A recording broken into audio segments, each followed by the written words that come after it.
All right, folks, today we're going to be adding and subtracting fractions. Our essential question today is, how can I add and subtract fractions with like and unlike denominators? So that's our overall goal.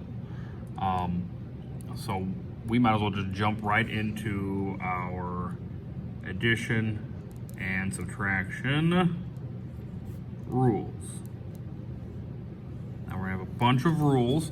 I kind of want to just create the rules as we're kind of going through an example problem that will kind of hit up pretty much everything that we're going to see. All right. So our first example is 5/6 plus 3 1/4. All right. So the very first thing that when I look at this information, the very first thing that I would do is, just like with multiplication and dividing, we need to change mixed numbers to improper fractions. As a reminder, how we do that with this mixed number to change it to improper, we go 4 times 3, which gives us 12. Add 1, make it 13.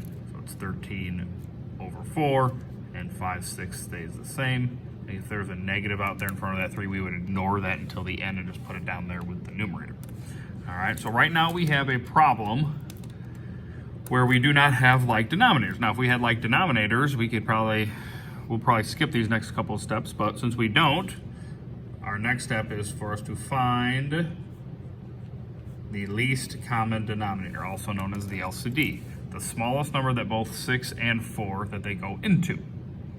All right, so when I'm thinking about this, I think about like multiples. What's the smallest number that both 6 and 4 are going into? And in my opinion, that would be 12.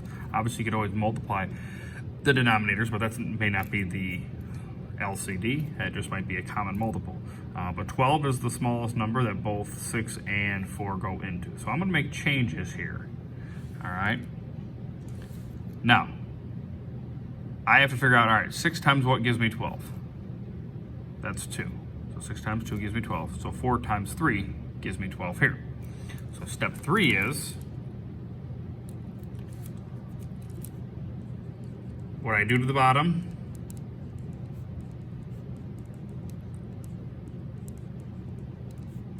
I do to the top. Meaning, since I multiplied 6 by 2, I have to go 5 times 2. And that gives me 10 over 12. Since I went 4 times 3, I have to go 13 times 3. And that would give me 39. Now that we have least common denominators and we've changed our numerators, step 4 tells me we just add or subtract the numerators based on whatever type of problem it is. Since it's addition, we'll just add them. Other little note about this one, denominators stay the same.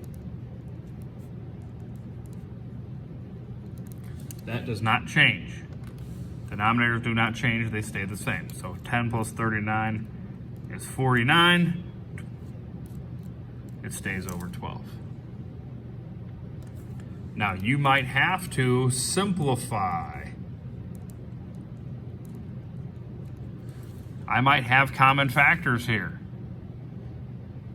or a common factor between the numerator and denominator. Simplify it. Now, 49 only has 49, 1, and 7. And none of those numbers go into 12, so I don't have anything to simplify with, so I can leave it like that, but you may have to do more work in that area. The other idea that I want to make sure we understand is your answer can stay improper.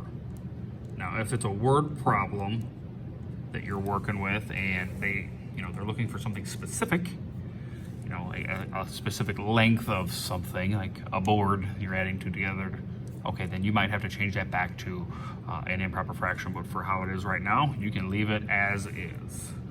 All right, so that would be my answer. Let's do another example. Example B. Make it a little bit more complex.